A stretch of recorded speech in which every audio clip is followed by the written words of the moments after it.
Hello and welcome to this first look exploring session looking at, I apologise to everyone, the Menaechmi. A pleasant and fine conceited comedy taken out of the most excellent witty poet Plautus, chosen purposefully from out of the rest as least harmful and yet most delightful. So, the Menaechmi. Let's call the whole thing off. By Plautus, translated sometime before 1595 when it was published by William Warner. We don't know precisely when he actually wrote it. It does seem to have been circulating in manuscript amongst his friends, or at least according to the printer, for the use and delight of his private friends, who in Plautus' own words are not able to understand them. So he translated it for those who didn't have Latin, but liked a good read, which was nice. The playwright has taken a few liberties with the text, and for the viewers at home, every so often I will waggle the dog in front of the screen for when it's more William Warner's translation than the original, which has been helpfully marked by the in the print with little stars to say when things are not from the original, which is responsible, I think. I like that. So, to read this play, reading Menechmus 1 and Cylindrus is... Lynsey Beauchamp, actor in Scotland. And yes, that's Menechmus, who's a local chap to the locality of the story. But there's also Menechmus number 2, who's from far, far away. Hi, I'm Greg, and this is possibly going to be the most difficult session ever for me to keep quiet about something in. Also, very, very pleased to be playing twin to Lynsey. Reading Ancilla and Medicus today is... Hello, this is Tom from Brighton. Reading Peniculus and Senex is... Hello, I'm Emma Kemp. I'm an actor in London. Reading Erotium, Mulier and Porters is... Liza Graham in London, not typecast at all. And reading Messenio today is... Rachael, actor on the East Coast. And I'm your host, Robert Crighton. I will be reading stage directions, but also the argument, which is more William Warner. 2 twin-born sons, a Sicilian merchant had, Menechmus 1 and Sophocles the other. The first his father lost a little lad, the grandsire named the latter like his brother. This grown a man long travel took to seek his brother, and to Epidamnum came, where t'other dwelt enriched, and him so like, that citizens there take him for the same. Father, wife, neighbours, each mistaking either, much pleasant error, ere they meet together. Act 1, Scene 1. Enter Peniculus, a parasite. Peniculus was given me for my name when I was young, because like a broom I swept all clean away, wheresoe'er I become, namely all the victuals which are set before me. Now in my judgment, men that clap iron bolts on such captives as they would keep safe, and tie those servants in chains who they think will run away, they commit an exceeding great folly. My reason is, these poor wretches, enduring one misery upon another, never cease devising how, by wrenching asunder their gyves, or by some subtlety or other, they may escape such cursed bands. If then ye would keep a man without all suspicion of running away from ye, the surest way is to tie him with meat, drink, and ease. Let him ever be idle, eat his belly full, and carouse while his skin will hold, and he shall never, I warrant ye, stir a foot. These strings to tie one by the teeth pass all the bands of iron, steel, or what metal soever, for the more slack and easy ye make them, the faster still they tie the party which is in them. I speak this upon experience of myself, who am now going for Menechmus, there willingly to be tied to his good cheer. He is commonly so exceeding bountiful and liberal in his fare, as no marvel though such guests as myself be drawn to his table and tied there in his dishes. Now, because I have lately been a stranger there, I mean to visit him at dinner, for my stomach, methinks, even thrusts me into the fetters of his dainty fare. But yonder, I see his door open, and himself ready to come forth. Act 1, Scene 2, enter Menechmus, talking back to his wife within. If you were not such a brabbling fool and mad-brained scold as you are, you would never thus cross your husband in all his actions. 'Tis no matter. Let her serve me thus once more. I'll send her home to her dad with a vengeance. I can never go forth the doors, but she asketh me whither I go, what I do, what business, what I fetch, what I carry, as though she were a constable or a toll-gatherer. I have pampered her too much. She hath servants about her, wool, flax, and all things necessary to busy her withal, yet she watcheth and wondereth whither I go. Well, sith it is so, she shall now have some cause. I mean to dine this day abroad with a sweet friend of mine. Yea, marry, now comes he to the point that pricks me. This last speech galls me as much as it would do his wife. If he dine not at home, I am dressed. We that have loves abroad and wives at home are miserably hampered. Yet would every man could tame his shrew as well as I do mine. I have now filched away a fine riding cloak of my wife's, which I mean to bestow upon the one that I love better. Nay, if she be so wary and watchful over me, I count it an alms deed to deceive her. Come, what share have I in that fame? Out! Alas, I am taken. True, but by your friend? What, mine own Peniculus? Yours, i' faith, body and goods, if I had any. Why, thou hast a body. Yea, but neither goods nor good body. Thou couldst never come fitter in all thy life. Tush, I ever do so to my friends. I know how to always come in the nick. Where dine ye today? I'll tell thee of a notable prank. What, did the cook mar your meat in the dressing?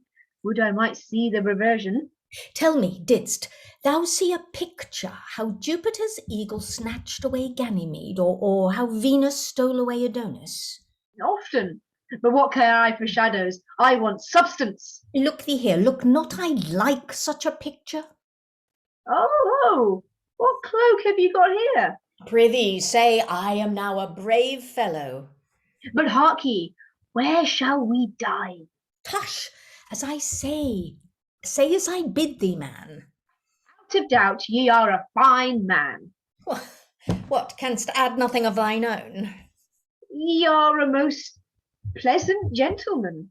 On yet? Nay, not a word more, unless ye tell me how you and your wife be fallen out.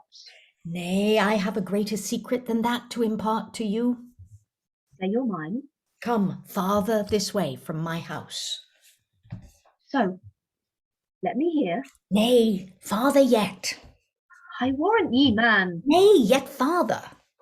'Tis pity ye were not made a waterman to row in a wherry. Why? Because ye go one way and look another, least still your wife should follow ye. But what's the matter? It's not almost dinner time? Seest thou this cloak? Not yet. Well, what of it? This same I mean to give to Erotium.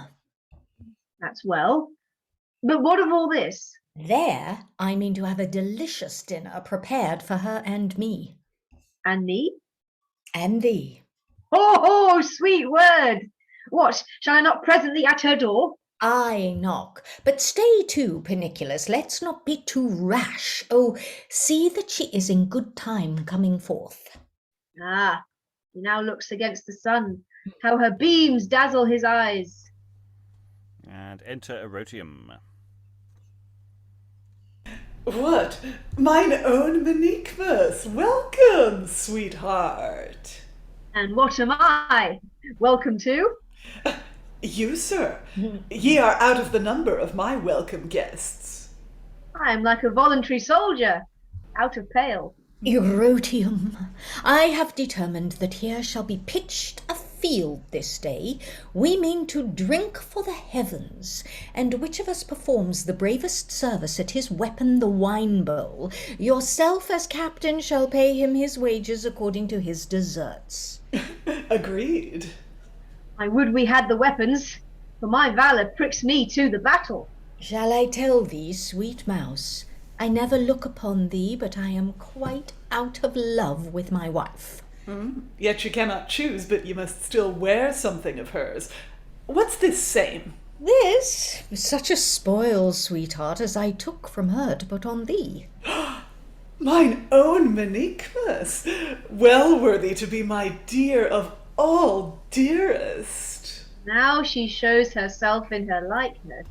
When she finds him in the giving vein, she draws close to him. I think Hercules got not the charter from Hippolyta so hardly as I got this from my wife. Take this, and with the same, take my heart. Thus they must do that are right lovers, especially if they mean to be beggars with any speed. I bought this same of late for my wife. It stood me, I think, in some £10. There's £10 bestowed very thriftily. But know ye what I would have you do? It shall be done. Your dinner shall be ready. Let a good dinner be made for us three. Hark ye, some oysters, a marrowbone pie or two, some artichokes, some potato roots. Let our other dishes be as you please. You shall, sir. I have a little business in this city. By that time dinner will be prepared. Farewell till then, sweet Erotium. Come, Peniculus.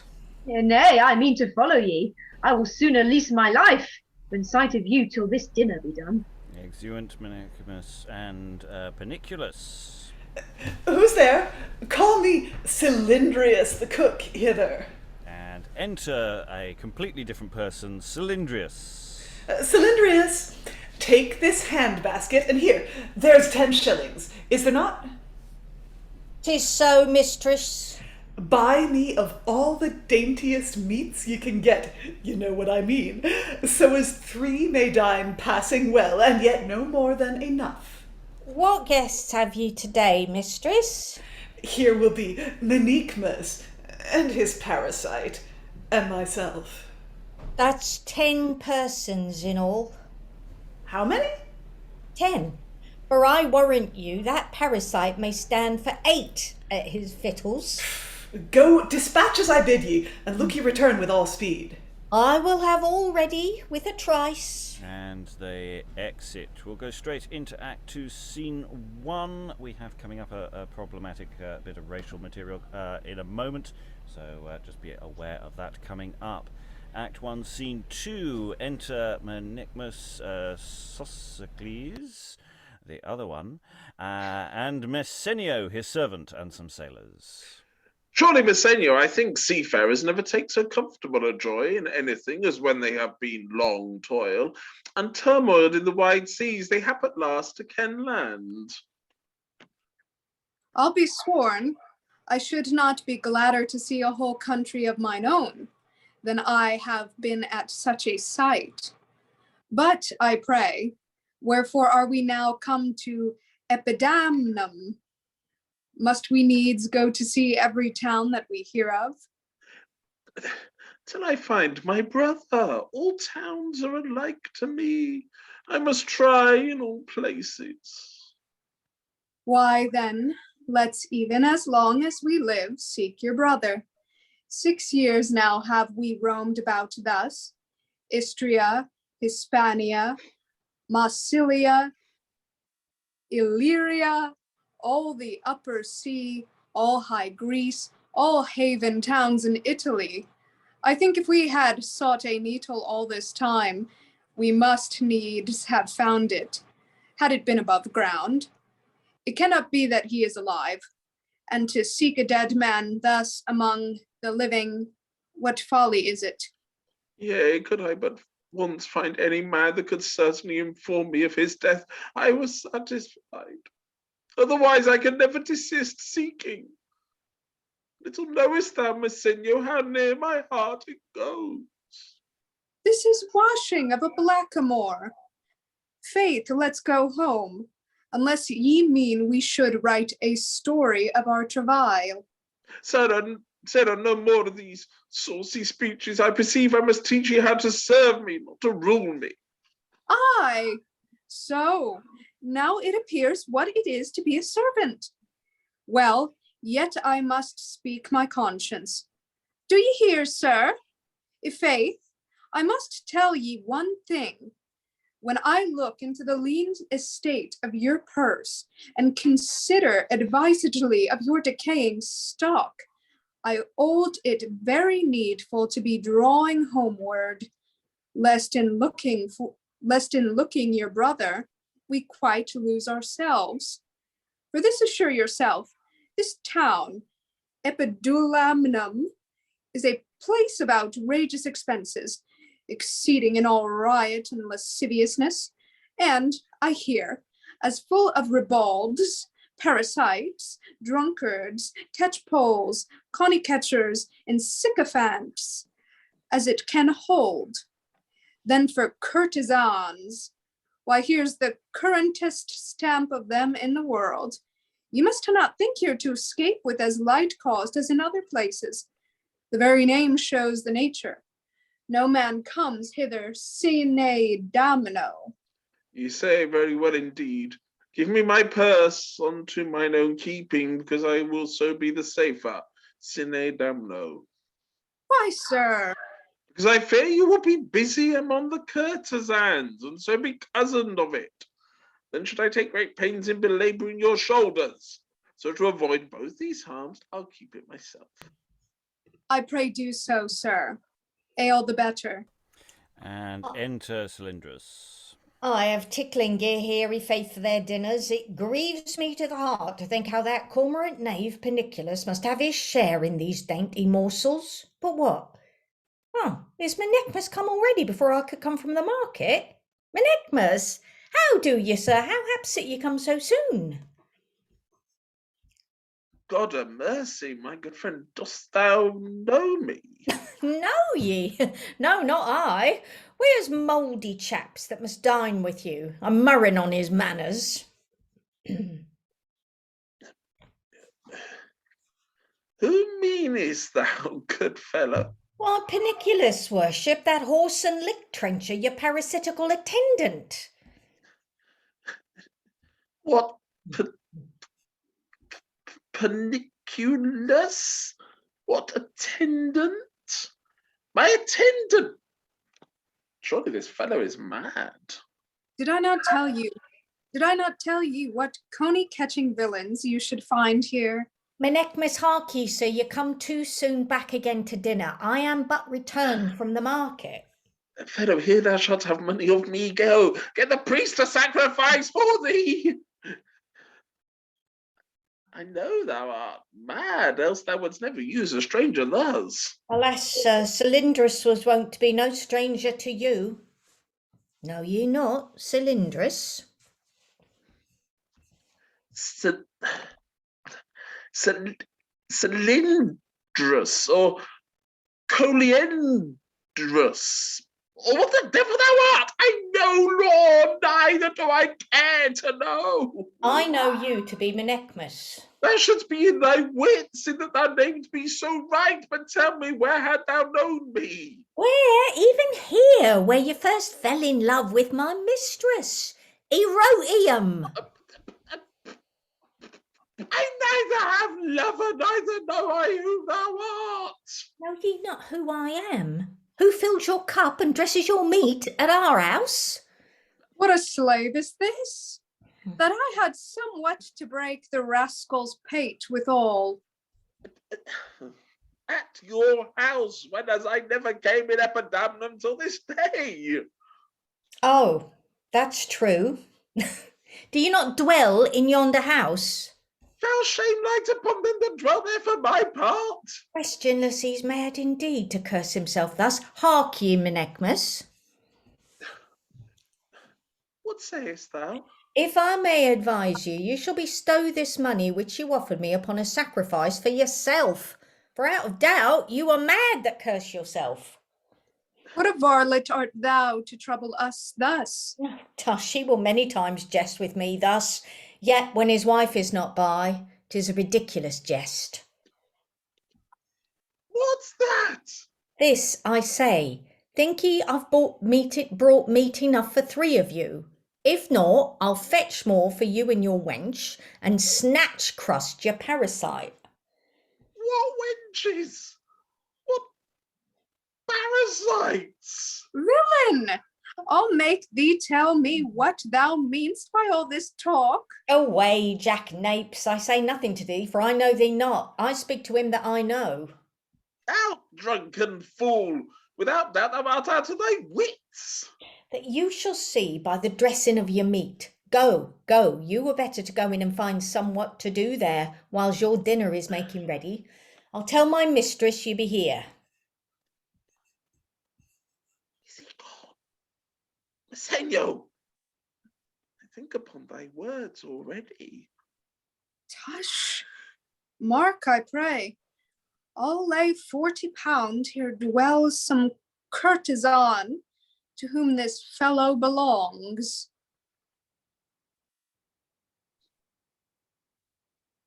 I wonder how he knows my name. Oh, I'll tell ye. These courtesans, as soon as any strange ship arriveth at the haven, they send a boy or a wench to enquire what they be, what their names be, whence they come, wherefore they come, etc., if they can by any means strike acquaintance with him, or allure him to their houses. He is their own. We are here in a tickle place, master. 'Tis best to be circumspect. I mislike not thy counsel, Messenio. Aye, but follow it then. Soft, here comes somebody forth. Here, sirs, mariners, keep this same amongst you. Enter Erotium. Let the door stand so. Away! It shall not be shut. Make haste within there, ho, maids. Look that all things be ready. Cover the board. Put fire under the perfuming pans. Let all things be very handsome. Where is he? That Cylindrus said stood without here. Oh, what mean you, sweetheart, that you come not in? I trust you think yourself more welcome to this house than to your own, and great reason why you should do so. Your dinner and all things are ready as you willed. Will you go sit down? Whom does this woman speak to? Even to you, sir. To whom else would I speak? Gentlewoman, you are a stranger to me, and I marvel at your speeches. Yea, sir, but such a stranger as I acknowledge ye for my best and dearest friend, and well have ye deserved it. Surely, Messenio, this woman is also mad or drunk that useth all this kindness to me upon so small acquaintance. Hush! Did not I tell ye right? These be but leaves that fall upon you now, in comparison of the trees that will tumble on your neck shortly. I told ye, here were silver-tongued hacksters, but let me talk with her a little. Gentlewoman, what acquaintance have you with this man? Where have you seen him? Where he saw me, here in Epidamnum. In Epidamnum, who never till this day set foot within the town? Go, flouting Jack. Menechmus, what need all this? I pray go in. He also calls me by my name. She smells your purse. Messenio, come here. Here, take my purse. I'll know whether she aim at me or my purse. There I go. Will ye go in to dinner, sir? A good motion! Yay! And thanks with all my heart. Never thank me for that which you commanded to be provided for yourself. I command it? Yea, for you and your parasite. My parasite? Peniculus, who came with you this morning when you brought me the cloak which you got from your wife. Cloak that I brought you, which I got from my wife. Tush, what needeth all this jesting? Pray, leave off. Jest or earnest, this I tell you for the truth. I never had wife, neither have I. Nor never was in this place till this instant, for only thus far am I come since I break my fast in the ship. What ship do you tell me of? Marry, I'll tell ye, an old, rotten, weather-beaten ship that we have sailed up and down in these 6 years. Is't not time to be going homewards, think ye? Come, Menechmus, I pray leave this sporting and go in. Gentlewoman, the truth is you mistake my person. It is some other you look for. Why, think ye I know ye not to be Menechmus, the son of Muscus, and have heard you say you were born at Syracuse when Agathocles did reign, then Pythia, then Liparo, and now Hiero. All this is true. Either she is a witch, or she hath dwelt there and knew ye there. I'll go in with her, Messenio. I'll see further of this matter. Ye are cast away then. Why so? I warrant thee I can lose nothing. Something I shall gain, perhaps a good lodging do I abode here. I'll dissemble with her another while. Now will you please let us go in? I make strange with you because of this fellow here, lest he should tell my wife of the cloak which I gave you.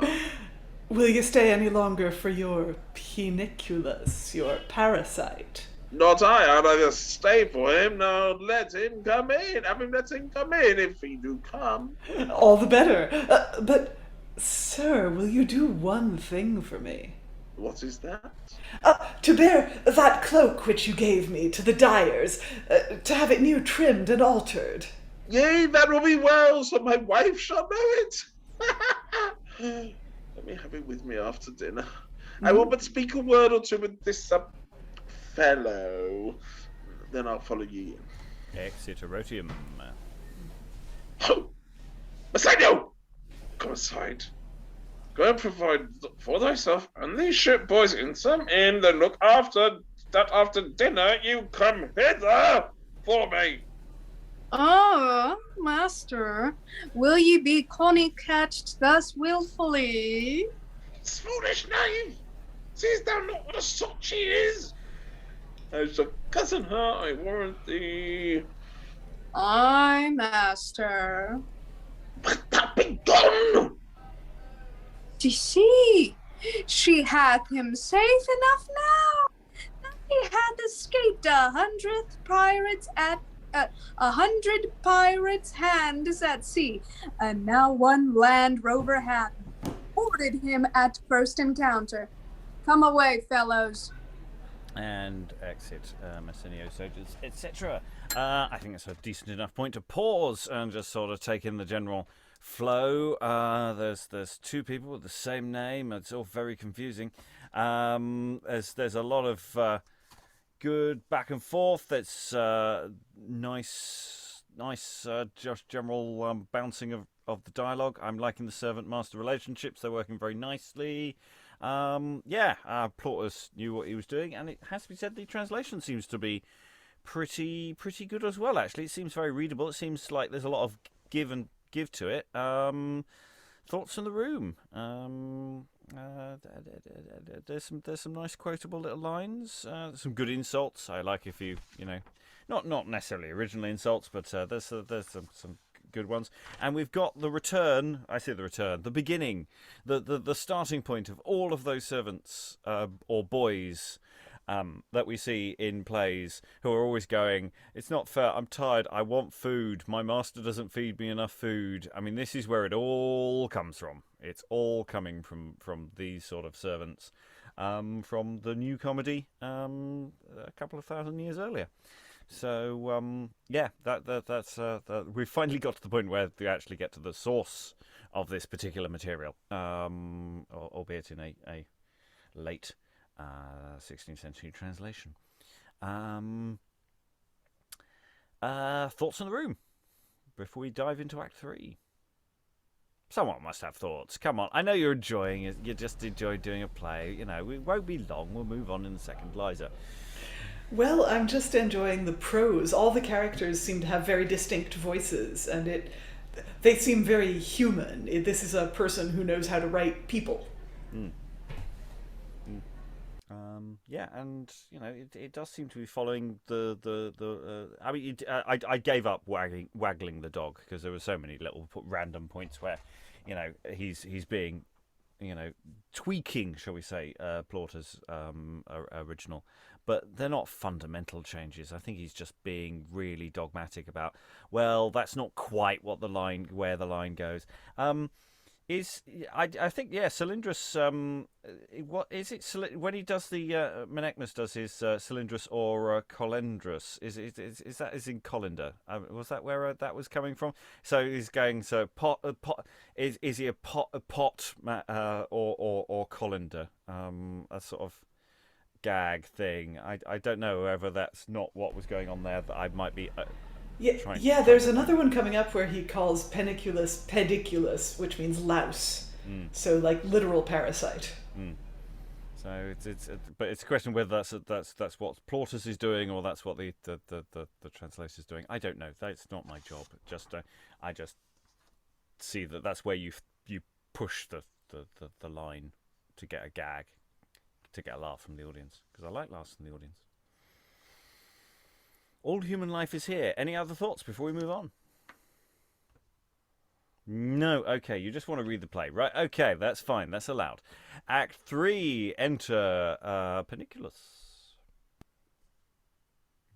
20 years, I think, and more, I have played the knave, yet never played I the foolish knave, as I have done this morning. I follow Menechmus, and he goes to the hall where now the sessions are holden, there thrusting ourselves into the press of people. When I was in midst of all the throng, he gave me the slip that I could never more set eye on him, and I dare swear came directly to dinner, that I would he that first devised these sessions were hanged, and all that ever came of him. 'Tis such a hindrance to men that have belly business in hand. If a man be not there at his call, they immerse him with a vengeance. Men that have nothing else to do, that do neither bid any man, nor are themselves bidden to dinner, such should come to sessions, not we that have these matters to look to. If it were so, I had not thus lost my dinner this day, which I think in my conscience he did even purposely cozen of me. Yet I mean to go see.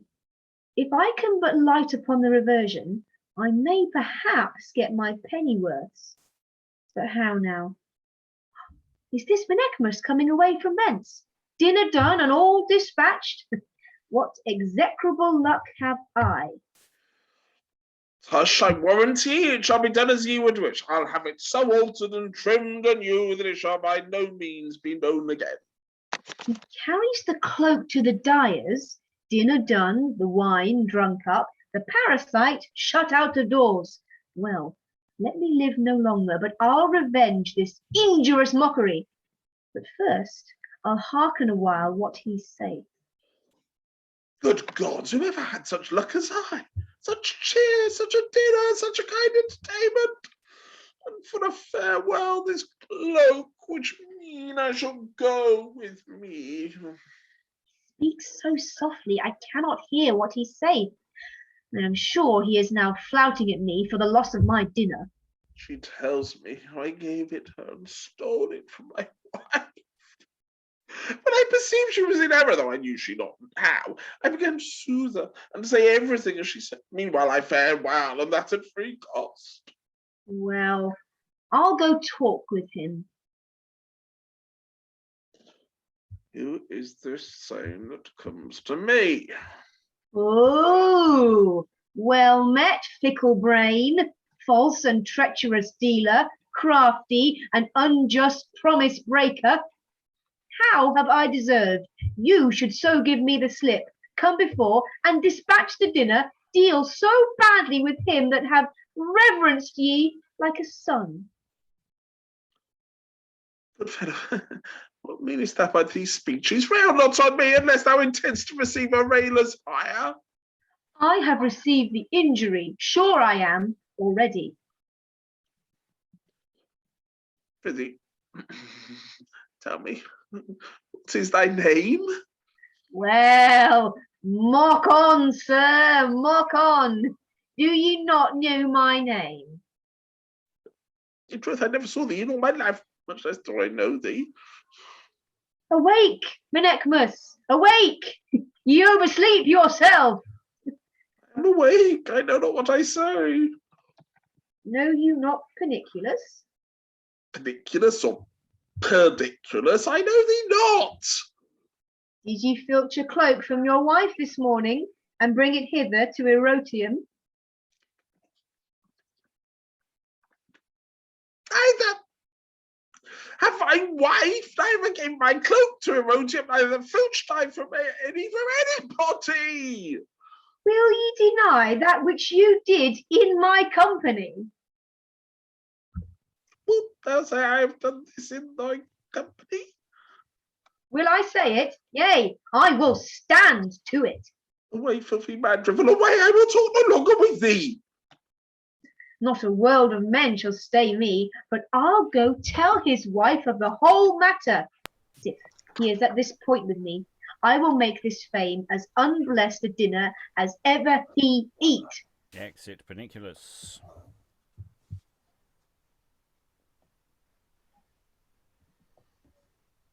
It makes me wonder to see how everyone that meets me cavils that does with me. Wherefore comes forth the maid now. Enter Ancilla, Erotium's maid. Menechmus, my mistress commands her heartily to you, and seeing you go that way to the dyers, she would also desireth you to take this chain with you, and put it into mending at the goldsmith's. She would have 2 or 3 ounces of gold more in it, and the fashion amended.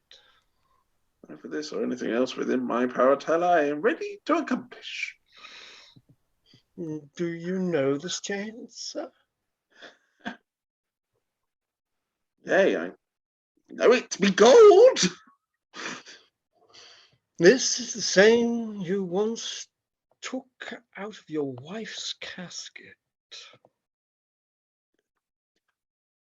Who? I? Have you forgotten? I never did it. Give it again, then. Tarry. Yes, I remember it.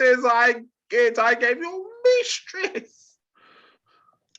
Oh, are you advised? Where are the bracelets that I gave her likewise? I never knew of any. Faith, when I gave this, I gave them too. Well, sir, I'll tell her this shall be done. I tell her so. She shall have the cloak of this both together. I pray, Menechmus, be a little jewel for my ear to making for me. You know I'm always ready to pleasure you. I will. Give me the gold. I paid for the workmanship. Lay out for me.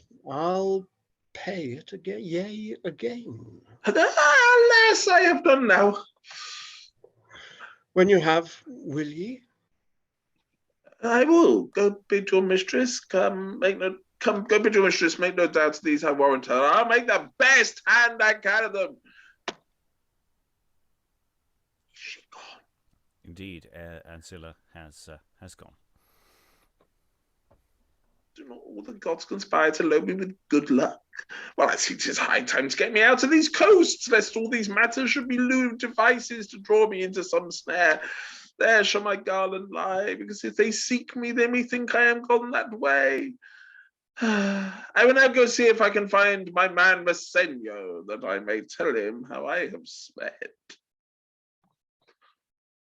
And exit, and we go into Act 4. Enter Mulier, the wife of Menechmus, the citizen, and also Peniculus, the parasite. Thinks he I will be made such a sot, and to be still his drudge, while he prowls and purloins all that I have to give his trolls. Nay, hold your peace. We'll catch him in the nick. This way he came, in his garland forsooth, bearing the cloak to the dyers. And see, I pray, where the garland lies. This way he is gone. See, where he comes again without the cloak. What shall I now do? What? That which ye ever do. Bait him for life. Surely I think it best so. Stay, we will stand aside a little. Ye shall catch him unawares. It would make a man at his wit's end to see how brabbling causes are handled yonder at the court.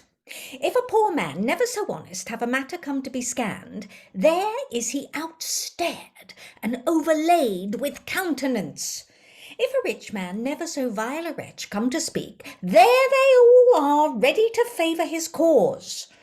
What with facing out bad causes for the oppressors, and patronising some just actions for the wronged, the lawyers, they pocket up all the gains. And for mine own part, I come not away empty, though I have been kept long against my will. For taking in hand to dispatch a matter this morning for one of my acquaintance, I was no sooner entered into it, but his adversaries laid so hard unto his charge, and brought such matter against him, that do what I could not wind myself out till now. I am sore afraid Erotium thinks much unkindness in me that I stayed so long. Yet she will not be angry, considering the gift I gave her today. How think ye by that? I think him a most vile wretch, thus to abuse me.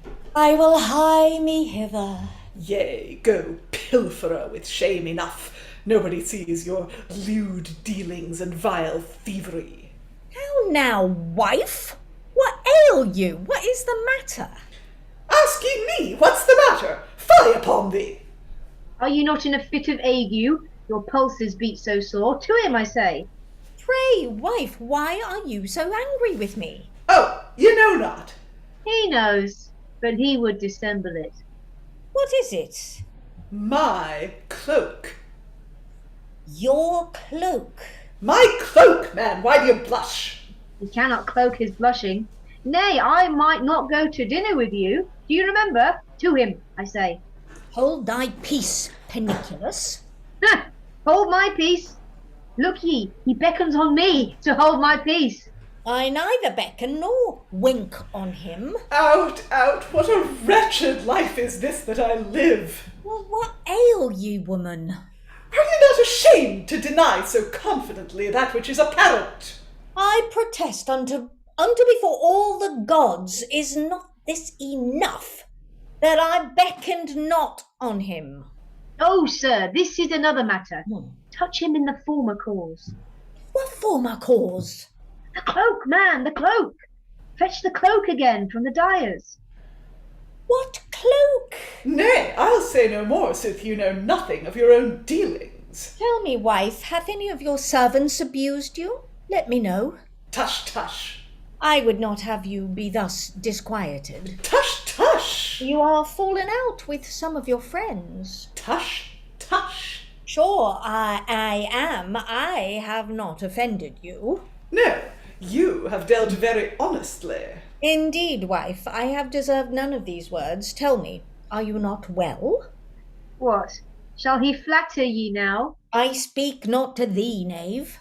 Good wife, come hither. Away, keep your hands off. So, bid me to dinner with you again, then flip away from me. When you have done, come forth bravely in your garland to flout me. Alas, you knew not me even now. Why, ass, I neither have yet dined, nor came I there since we were there together. Who ever heard one so impudent? Did you not meet me here even now, and would make me believe I was mad, and said ye were a stranger, and ye knew me not? Of a truth, since we went together to the sessions hall, I never returned till this very instant, as you two met me. Go to, I know ye well enough. Did ye think I would not cry quittance with you? Yes, faith, I have told your wife all. What hast thou told her? I cannot tell. As her. Tell me, wife, what hath he told you of me? Tell me, I say, what was it? As though you knew not, my cloak is stolen from me. Is your cloak stolen from you? Do ye ask me? Well, if I knew, I would not ask. Oh, crafty companion, how he would shift the matter. Come, deny it not. I tell ye, I have bewrayed all. What hast thou bewrayed? Seeing ye will yield to nothing, be it never so manifest. Hear me, and ye shall know in few words both the cause of my grief and what he hath told me. I say, my cloak is stolen from me. My cloak is stolen from me. Look how he cavails. She saith it is stolen from her. I have nothing to say to thee. I say, wife, tell me. I tell ye, my cloak is stolen out of my house. Who stole it? He knows best that carried it away. Well, who was that? Menechmus. What was very ill done of him. What Menechmus was that? You. I? Who will say so? I will. And I, that you gave it to Erotium. I gave it? You. You. Shall we fetch a kennel of beagles that may cry nothing but you? We are weary of it. Hear me one word, wife. I protest unto you by all the gods I gave it her not. Indeed, I lent it her to use a while. Faith, sir, I never give nor lend your apparel out of doors. Methinks ye might let me dispose of mine own garments as you do of yours. I pray then, fetch it me home again. You shall have it again without fail. 'Tis best for you that I have, otherwise think not to roost within these doors again. Hark ye, what say ye to me now for bringing these matters to your knowledge? I say, when thou hast anything stolen from thee, come to me, and I will help thee to it, to seek it, and so, farewell. God a mercy for nothing that can never be, for I have nothing in the world worth the stealing. So now, with husband, wife, and all, I am clean out of favour. A mischief on ye all. And exit Peniculus, and the wife had exited earlier. My wife thinks she is notably revenged on me. Now she shuts me out of doors, as though I had not a better place to be welcome to. If she shut me out, I know who will shut me in. Now will I entreat Erotium to let me have the cloak again to stop my wife's mouth withal, and then will I provide a better for her. Ho, who is within there? Somebody tell Erotium I must speak with her. Enter Erotium. Who calls? Your friend more than his own. Oh, Menechmus, why stand ye here? Pray, come in. Harry, I must speak with you here. Say your mind. What you what? My wife knows all the matter now, and my coming is to request you that I may have again the cloak which I brought you, so that I may appease her, and I promise you I'll give you another worth 2 of it. Why, I gave it you to carry to your dyers, and my chain likewise to have it altered. Gave me the cloak and your chain. In truth, I never saw ye since I left it here with you, and so went to the sessions, from whence I am now but returned. Oh, then, sir, I see ye wrought a device to defraud me of them both. Did I therefore put you in trust? Well. To defraud you? No, but I say my wife hath intelligence of the matter. Why, sir, I asked them not. You brought them of your own free motion. Now you require them again. Take them. Make sots of them, you and your wife together. Think ye I esteem them, or you either go. Come to me again when I send for you. What's so angry with me, sweet Erotium? Stay, I pray, stay. Stay? Faith, no, sir. Think ye I will stay at your request? Oh, what? Gone in chafing and clapped to the doors.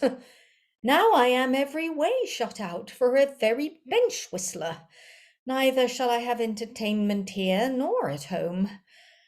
I were best to go try some other friends and ask counsel what to do. And exit Menechmus, Erotium having exited earlier. Act 5, Scene 1, because I suspect nobody really wants to chat about it. Let's just keep going. Act 5, Scene 1, enter Menechmus number 2, the travelling one, and the wife of Menechmus number 1. Most foolishly was I overkeen in giving my purse and money to Messenio, whom I can nowhere find.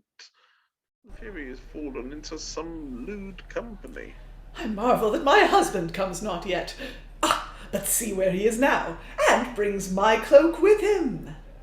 I muse where the knave should be. Oh, I will go ring a peal through both his ears for this dishonest behaviour. Oh, sir, you're welcome home with your thievery on your shoulders. Are you not ashamed to let all the world see and speak of your lewdness? Now, what lacks this one? Impudent beast! Stand ye to question about it? For shame, hold thy peace. What offence have I done, woman, that I should not speak to you? Askest thou what offence, O shameless boldness? Good woman, did ye never hear why the Grecians termed her Hecuba to be a bitch? Never. Because she did as you do now. On whomsoever she met withal she railed, and therefore one deserved that dogged name. These foul abuses and contumelies I can never endure. Nay, rather will I live a widow's life to my dying day. What care I whether thou livest as a widow or as a wife? This passeth that I meet with none, but does they vex me with strange speeches? What strange speeches! I say I will surely live a widow's life, rather than suffer thy vile dealings. Prithee, for my part, live a widow till the world's ended thou wilt. Even now thou deniest that thou stolest it from me, and now thou bringest it home openly in my sight. Art not ashamed? Woman, you are greatly to blame to charge me with dealing in this cloak, which this day another gave me to carry to be trimmed. Well, I will first complain to my father. Ho, boy, who is within there? Vicio, go run quickly to my father, desire him of all love to come over quickly to my house. I'll tell him first of your pranks. I hope he will not see me thus handled. What a God's name meaneth this mad woman thus to vex me? I am mad because I tell ye of your vile actions and lewd pilfering away my apparel and my jewels to carry to your filthy drabs. To whom this woman taketh me, I know not. I know it as much as I know Hercules, his wife's father. Do you not know me? That's well. I hope you know my father. Here he comes. Look, do you know him? Oh, as much as I know, yes, I knew Calchas of Troy. Dost know neither of us both? Me nor my father? Faith, nor thy grandfather neither. This is like the rest of your behavior. Enter Senex to the scene. Though bearing so great a burden as old age, I can make no great haste.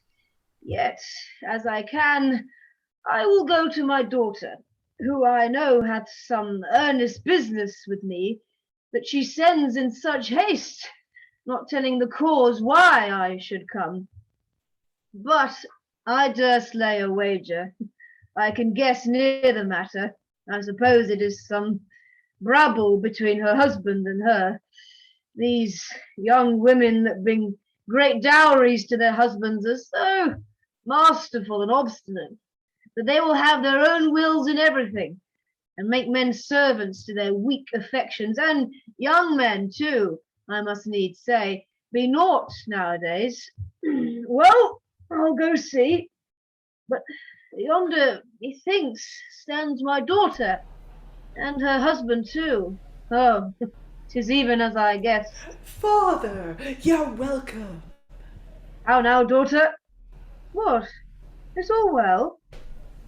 Why is your husband so sad? Have you been chiding? Tell me, which of you is in fault? First, Father, know that I have not in any way misbehaved myself, but the truth is that I can by no means endure this bad man to die for it. Therefore, desire you to take me home to you again. What is the matter? He makes me a stale and a laughingstock to the whole world. Who doth? This good husband here, to whom you married me. See, how oft have I warned you of falling out with your husband? I cannot avoid it if he doth so foully abuse me. I always told ye must bear with him. You must let him alone. You must not watch him, nor dog him, nor meddle with his courses in any sort. He haunts naughty harlots under my nose. He is wiser because he cannot be quiet at home.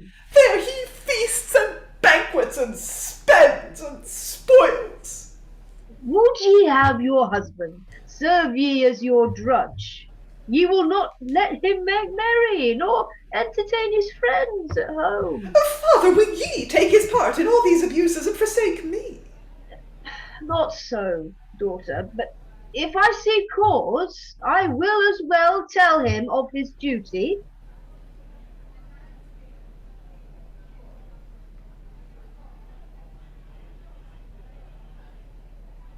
Why not? I would I were gone from this prating father and daughter. Hitherto I see not, but he keeps you well. You want nothing? Apparel, money, servants, meat, drink, all things necessary. I fear there is fault in you. But he filcheth away my apparel and my jewels to give to his trulls. If he doth so, 'tis very ill done. If not, you do ill to say so. Ye may believe me, Father, for there ye may see my cloak, which now he hath fetched home again, and my chain, which he stole from me. Now will I go talk with him to know the truth. Tell me, Menechmus, how is it that I hear such disorder in your life? Why are ye so sad, man? Wherein hath your wife offended you? God, man, what to call ye? I know not by high Jove, and by all the gods, I swear unto you, whatsoever this woman here accuseth me to have stolen from her, it is utterly false and untrue. If ever I set foot within her doors, I wish the greatest misery in the world to light upon me. Why, fond man, art thou mad? To deny that thou ever setst foot within thine own house, where thou dwellest? Do I dwell in that house? Dost thou deny it? I do. Hark ye, daughter, are ye removed out of your house? Father, he useth you as he doth me. This life I have with him. Menechmus, I pray leave this fondness. Ye jest too perversely with your friends. Good old father, what have I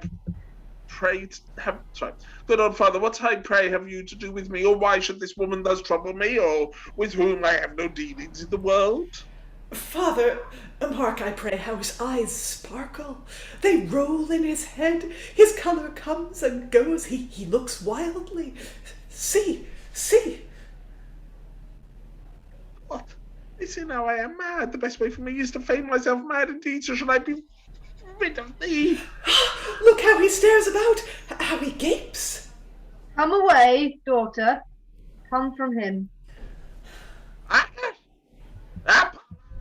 Phoebus! Do ye call me to come hunt in the woods with you? I see, I hear, I come, I fly, but I cannot get out of these fields. Here is an old mastiff bitch stands barking at me, and by her stands an old goat that bears false witness against many a poor man. Out upon him, bedlam fool! Ah! Apollo commands me that I should rend out her eyes with a burning lamp. Oh, Father, he threatens to pull out mine eyes. Good God, these folks say I am mad, and doubtless they are mad themselves. Daughter, Here, Father, what shall we do? what if I fetch my folks hither and have him carried in before he do any harm? Now they will carry me in if I look not to myself. I were best to fear than better yet. Oh, dost thou bid me, Phoebus, to tear this dog in pieces with my nails? My nailed him, I will do thy commandment. Get thee into thy house, daughter. Away, quickly. And exit the wife. She is gone. Yea, Apollo, I will sacrifice this old beast unto thee. And if thou commandest me, I will cut his throat with that dagger that hangs at his girdle. Come not near me, sirrah. Yea, I will quarter him and pull all the bones out of his flesh, and then I will barrel up his bowels. Sure, I am sore afraid he will do some hurt. Many things thou commandest me, Apollo. Wouldst thou have me harness up these wild horses and then climb up into the chariot? No, so override this old stinking toothless lion. So now I am in the chariot, and I have hold on the reins. Here is my whip. Wait. Come, you wild jades, make me a hideous noise with your stamping. Hold, I say. Will you not go? What? Doth he threaten me with his horses? Ah! Now Apollo bids me ride over him that stands there and kill him. Also, who pulls me down from my chariot by the hairs of my head? Oh, shall I not fulfill Apollo's commandment? See what a sharp disease this is, and how well he was even now. I will fetch a physician straight before he grow too far into this rage. Exit Senex. Are they both gone now? Oh. Well, then hie me away to my ship. 'Tis time to be gone from hence. And exit Menechmus. I think we'll pause there because I feel that the room might have something to discuss now. I'll get you in the end. So yeah, we start hitting, shall we say, the world of Rome, which is most definitely a patriarchal society. And yeah, we've got father who basically turns up and goes, listens to his daughter's complaints and immediately doesn't believe her. We've got some really quite horrific language being thrown around. Yeah, this is a not inaccurate portrait of what Roman citizenry was like. Translated into the early modern world, which probably agreed with quite a lot of it to quite a large degree. Thoughts in the room before we go further into Act 5? Anyone want to leap in on where we are? No, you just gotta keep going. Okay. No, I was going to say I love the mad scene, the famed mad scene. I mean, totally bloody bonkers, but fabulously well written, and whatever you want to call him. Two's mad speeches were a lot of fun to play. Yeah, really good last scene. That. Okay. I'm loving the confusion. Rachael. No, I was just going to follow up on what Greg said about the mad scene. I feel like we've gotten so many mad scenes in the early modern and tragedies. And I feel like we must have had them also in comedies, but it seems so much more often used as a device in tragedies that it's interesting now to see it being used for me in a comedy where it was originally, taken from. Yeah, and I think this scene is also playing on those conventions of mad scenes in tragedies as well, and which is from the classical period, so you can be drawing on those conventions of Greek and Roman tragedy as well. So it's all feeding into that same sort of stuff that the early moderns just sort of went nom nom nom nom nom nom nom nom nom. That's the technical term for what they were doing with all of this literature, and of course.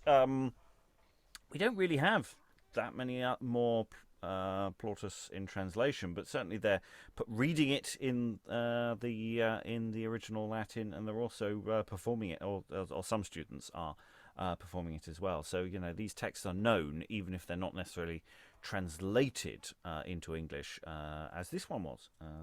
I think there are a few more later on, perhaps, but by and large, we don't have as many exercises like this to work from the rest of the Plautus canon, as it were. Anyway, let us dive back in to Act 5, depending on your point of view. We're either now entering Act 5, Scene 2, or Scene 4, depending on your preference. But Act 5, enter Senex and Medicus. My loins ache with sitting, and mine eyes with looking, while I stay for yonder lazy physician. See now, where the creeping draw latch comes. What disease has he, said you? Is it a lethargy or a lunacy or melancholy or dropsy? Wherefore, I pray, do I bring you, but that you should tell me what it is, and cure him of it. Fine, make no question of that. I'll cure him, I warrant you. Oh, here he comes. Stay, let us mark what he doth. Enter Menechmus, number 1, the citizen. Never in my life had I more overthwart fortune in one day, and all by the villainy of this false knave, the Parasite, my Ulysses, that works such mischiefs against me, his king. But let me live no longer, but I'll be revenged upon the life of him. His life, nay, 'tis my life, for he lives by my meat and drink. I'll utterly withdraw the slave's life from him, and Erotium, she plainly showeth what she is, who, because I require the cloak again to carry to my wife, faith I gave it her, and flatly falls out with me. How unfortunate am I? Do ye hear him? He complains of his fortune. Go to him. Menechmus, how do ye, man? Why keep you not your cloak over your arm? It is very hurtful to you, to your disease. Keep ye warm, I pray. What, hang thyself, what carest thou? Sir, can you smell anything? I smell a prating dolt of thee. Oh, I will have your head thoroughly purged.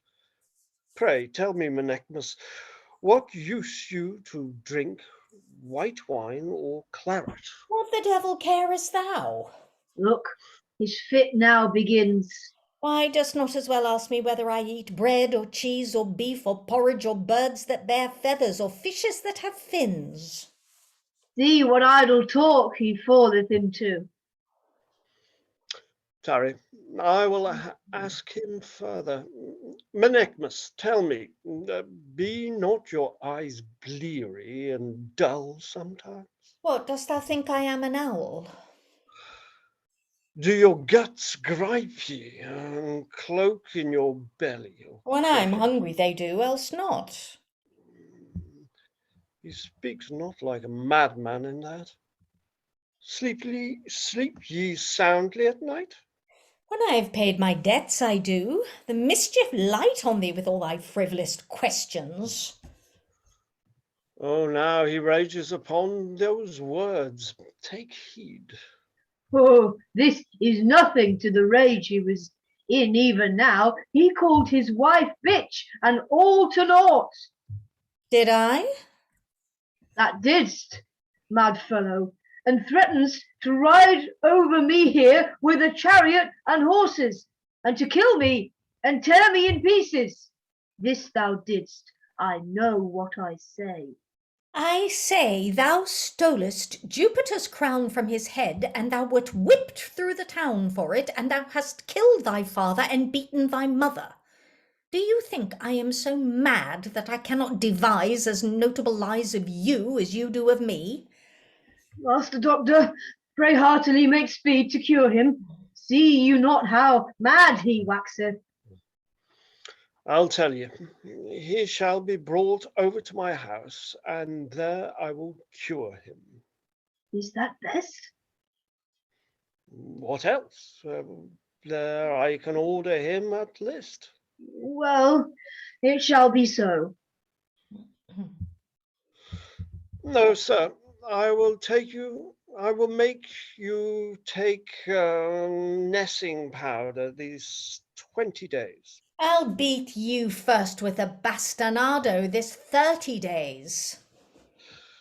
Fetch men to carry him to my house. How many will serve the turn? Bring no madder than he is now. 4 will serve. I'll fetch them. Stay you with him, Master Doctor. No, by faith, I'll go home to make ready all things needful. Let your man bring him hither. I go. Exit Senex and Medicus. Are they both gone? Good gods, what meaneth this? These men say I am mad, who without doubt are mad themselves. I stir not, I fight not, I am not sick. I speak to them, I know them. Well, what were I now best to do? I would go home, but my wife shuts me forth the doors. Erotium is far out with me too. Even here I will rest me till the evening. I hope by that time they will take pity on me. Enter Messenio. Messenio. The right servant or the wrong servant? I can't remember which servant he is. Traveller's servant. Anyway. The proof of a good servant is to regard his master's business as well in his absence as in his presence. And I think him a very fool that is not careful as well for his ribs and shoulders as for his belly and throat. When I think upon the rewards of a sluggard, I am ever pricked with a careful regard of my back and shoulders. For in truth I have no fancy to these blows, as many a one hath. Methinks it is no pleasure to a man to be bailed with a rope's end 2 or 3 hours together. I have provided yonder in the town for all our mariners, safely bestowed all my master's trunks and fardels, and am now coming to see if he be yet got forth of this dangerous gulf, where I fear me he is overplunged. Pray God he be not overwhelmed, and past help ere I come. Enter Senex with 4 porters. Before gods and men, I charge and command you, sirs, to execute with great care that which I appoint you. If ye love the safety of your own ribs and shoulders, then go take me up my son-in-law. Lay all hands upon him. Why stand you still? What do ye doubt? I say, care not for his threatenings, nor for any of his words. Take him up and bring him to the physician's house. I will go thither before. And exit Senex. What news? How now, masters? What will ye do with me? Why do you thus beset me? Whither carry ye me? Help, help, neighbours, friends, citizens! Jupiter, what do I see? my master abused by a company of varlets. Is there no good man will help me? Help ye, master? Yes, the villains shall have my life before they shall thus wrong ye. 'Tis more fit I should be killed than you thus handled. Pull out that rascal's eye that holds ye about the neck there. I'll clout these peasants. Out, ye rogue! Let go, ye varlet. I have hold of this villain's eye. Pull it out, and let that place appear in his head. Away, ye cutthroat thieves, ye murderers.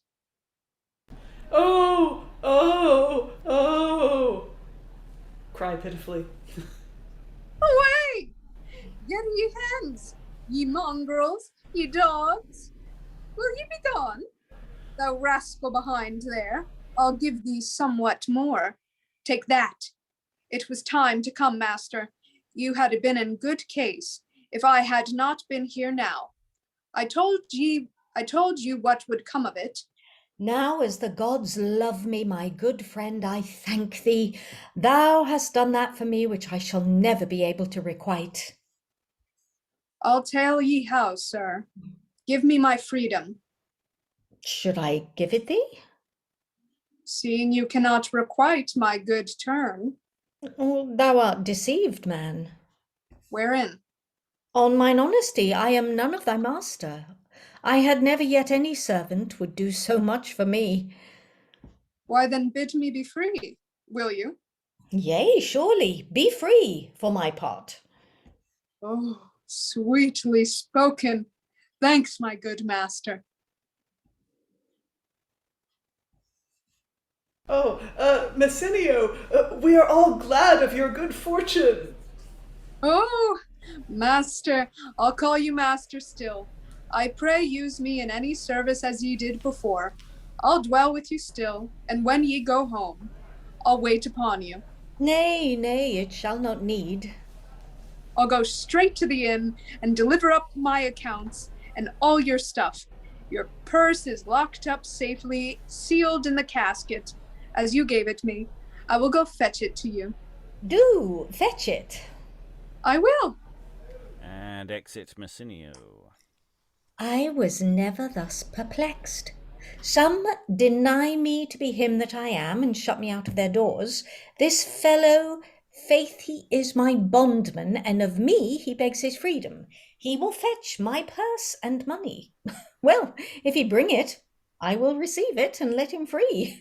I would he would so go his way. My old father-in-law and the doctor say I am mad. Who ever saw such strange demeanours? Well, though Erotium be never so angry, yet once again I'll go see if by entreaty I can get the cloak of her to carry to my wife. Exit Menechmus, must 1. Act 5, scene either 3 or 8, depending on your point of view. Enter Menechmus 2, the traveller, and Messenio. Get a name. Would thou say that I ever saw thee since I sent thee away today and bade thee come for me after dinner? Yea, make me stark mad. I took ye away and rescued ye from 4 great big-boned villains that were carrying ye away even here in this place. Here they had ye up. You cried, help, help. I came running to you. You and I together beat them away by main force. Then for my good turn and faithful service, ye gave me my freedom.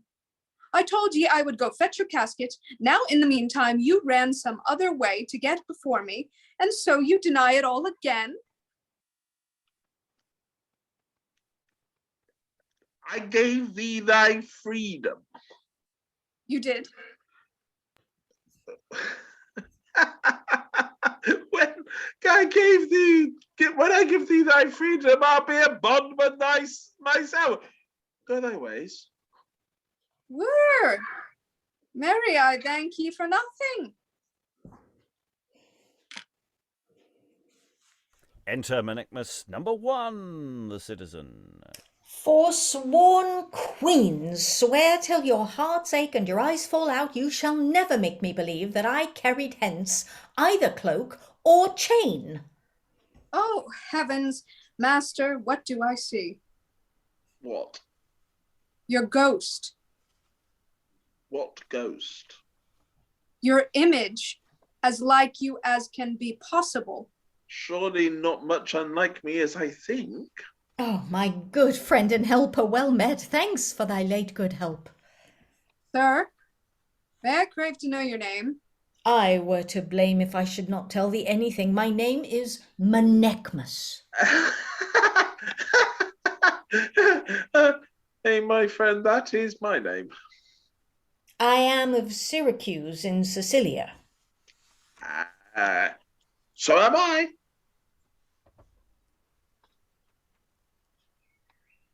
Are you a Syracusan? I am. Oh, I know ye. This is my master. I thought he there had been my master, and was proffering my service to him. Pray pardon me, sir, if I said anything I should not. Why, doting Pat, did thou not come with me this morning from the ship? My faith, he says true. This is my master. You may go look ye a man. God save ye, master. You, sir, farewell. This is Menechmus. I say that I am Menechmus. What a jest is this? Are you Menechmus? Even Menechmus, the son of Menechmus. My father's son? Friend, I go about neither to take your father nor your country from you. Immortal gods, let it fall out as I hope. And for my life, these two are the two twins. All things agree, so jump together. I will speak for my master, Menechmus. What wilt thou? I call you not both, but which of you came with me from the ship? Not I. I did. Then I call you, come hither. What's the matter? This same is either some notable cousining juggler, or else it is your brother whom we seek. I never saw one man so like another. Water to water, nor milk to milk, is not liker than he is to you. Indeed, I think thou sayest true. Find it that he is my brother, and I here promise thee thy freedom. Well, let me about it. Hear ye, sir? You say your name is Menechmus. I do. So is this man's. You are of Syracuse? True. So is he. Moscus was your father. He was. So was he his. What will you say if I find that ye are brethren and twins? I would think it happy news. Nay, stay masters both. I mean to have the honor of this exploit. Answer me, is your name Menechmus? Yea. And yours?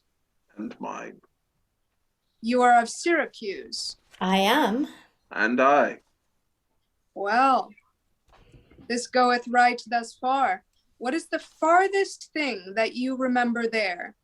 How I went with my father to Tarentum, to a great mart, and there in the press I was stolen from him. Oh, Jupiter! Peace! What exclaiming is this? How old were ye then?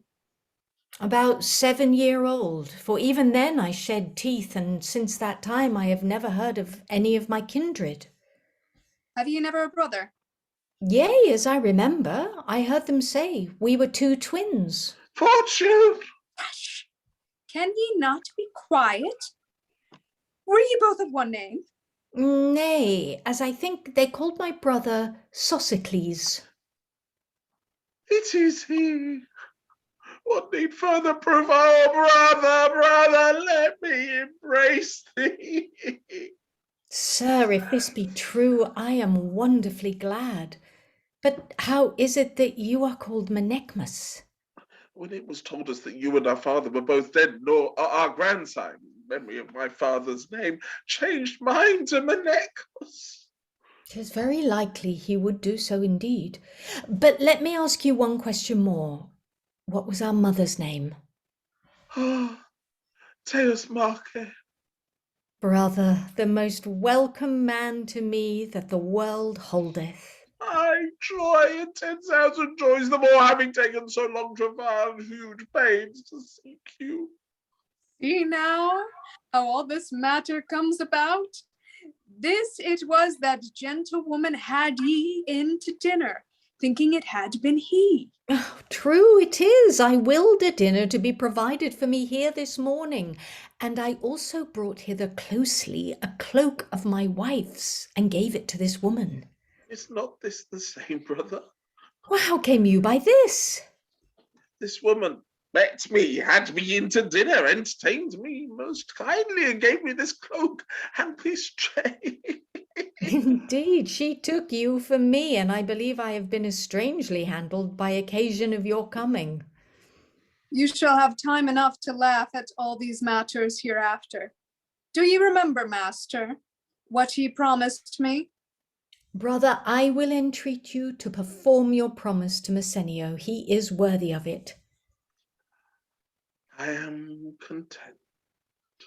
Lo, triumphe. Brother, will you now go with me to Syracuse? So soon as I can sell away such goods as I possess here in Epidamnum, I will go with you. Thanks, my good brother. Messenio, play thou the crier for me, and make a proclamation. A fit office. Come on. Oh, yes. What day shall your sale be? This day se'nnight. All men, women, and children in Epidamnum or elsewhere that will repair to Menechmus' house this day se'nnight shall there find all manner of things to sell, servants, household stuff, house, ground, and all, so they bring ready money. Will ye sell your wife too, sir? Yea, but I think nobody will bid money for her. Thus, gentlemen, we take our leaves, and if we have pleased, we require a plaudite. Yes, and with just that closing note of should we mention the female characters that we left angling earlier? Yes, we will. With a shall I sell my wife? Nobody will want her. Boom, boom. Yeah, just to close the loop on that one. But hey, when you're traveling looking for your identical twin, maybe you should just keep in your mind the possibility that maybe what will happen when you find them. I mean, it does feel like, they suddenly introduce this plot strand at the end there going, hang on, what, you're supposed to have known about this all along? This is why you're traveling? What? So there. But hey, yeah. Servant fighting off lots of other people single-handedly. Fight scenes, comedy. Yeah, that's a change from the normal. Like normally, servants get beaten by people who misunderstand what their mission is. Usually, the servant knows the truth, but the person beating them misunderstands. And yay, comedy, folks. But no, this time the servant beats up 4 whole entire other people who then congratulate him on his freedom. They're like, yeah, mate, you go. Yeah, that might be an error. That might actually be another figure who does the congratulations. The 4 who cry pitifully. Well done there for passing that stage direction that got caught in the dialogue.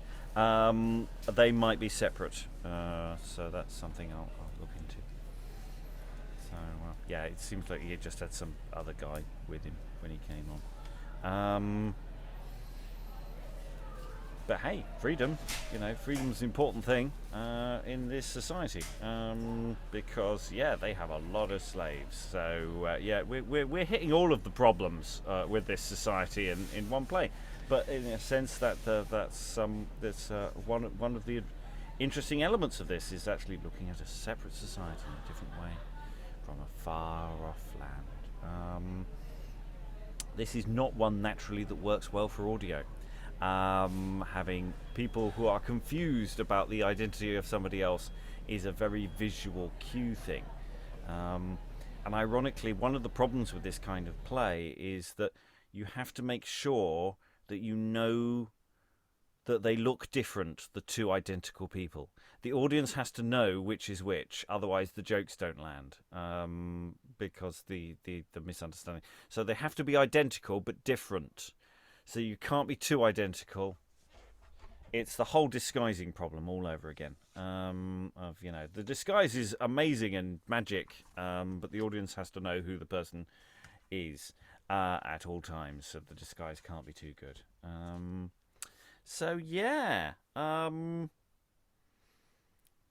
I think it's a fairly accurate depiction of the Plautus original. I think the translator did a reasonably good job. It retains all of the advantages and disadvantages of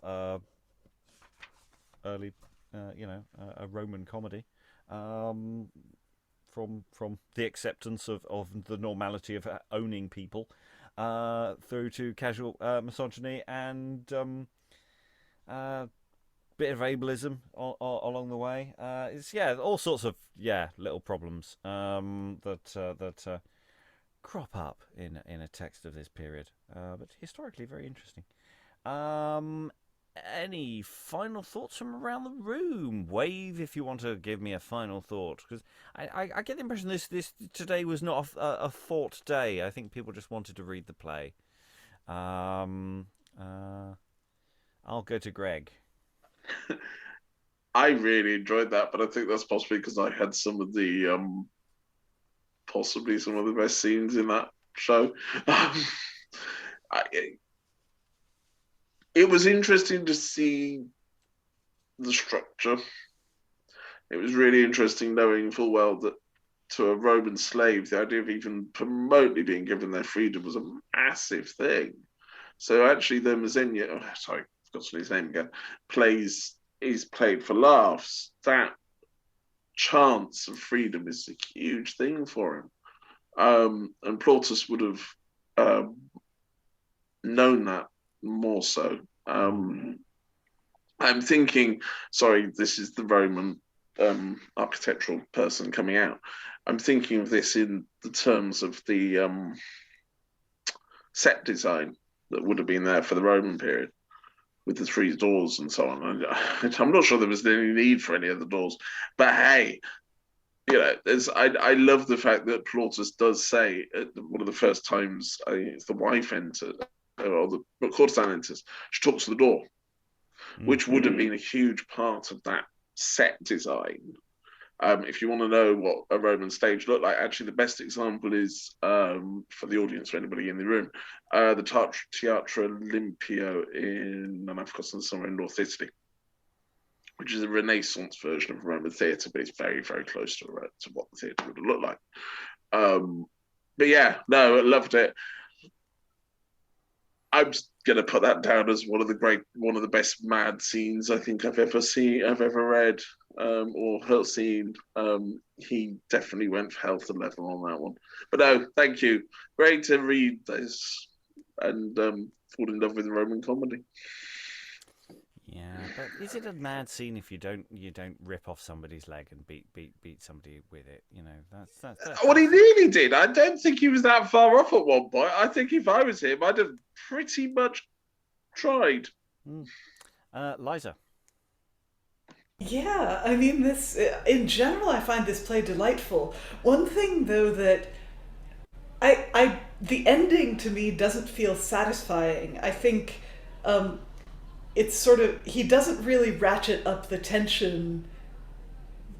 I wanted the ending to get them out of a tense situation, which they weren't really in. He'd already escaped from the mad doctors. I guess the tension is Messenio going to actually get his freedom? Yes, he just wanders on, doesn't he? He just saunters on. Well, they do give him his freedom in the final scene, but yeah, it just seems like, okay, this has gone on for the requisite length of time. Let's just have them meet and explain it to each other. It didn't feel like there was a situation there was no way out of except for the revelation. And Tom. Once again, I think it boiled down. It would be one of those interesting tales of the unexpected type of. I know it's a comedy, but and it's not macabre, but if you boil it down, I think it went along with such a pace, and that it did transport you, carried you along, and just then ended in thin air type of thing. Right. Any more for any more? Lynsey? Yeah, just sort of echoing what Liza and Tom have been saying. Menechmus #1 is very happy to leave his wife, his family, his girlfriend, his fellow citizens, his life there, to sail off back home with his newly found twin brother, which I guess it just makes it a very different kind of ending, really. There's a different investment there somehow. But I thought it was really fun to do, and very well characterized, and it was great. I mean, all the characters are all just great, so it was good fun. Yeah. There's there is and let's also just remember that Menechmus #1 is just not a very nice person at all. I mean, he's just clearly awful in so many different ways. I don't know if his brother's actually better. I mean, I think he sort of deals with things in a slightly different way. Yeah, let me just steal all my wife's stuff and give it to the courtesan. Yeah, he's just got a mistress over the road, and he gives it. It's just not a great dude. Like, presumably the gold chain was her inheritance. Like, presumably she had that from her dad, and I don't know. I mean, I may be projecting here, but I'm pretty sure that guy didn't give his wife the gold chain. Any more for any more? Rachael? No, I was just going to say that Senex, in my opinion, had the best line of the play when he was saying something that his loins were aching from all the sitting.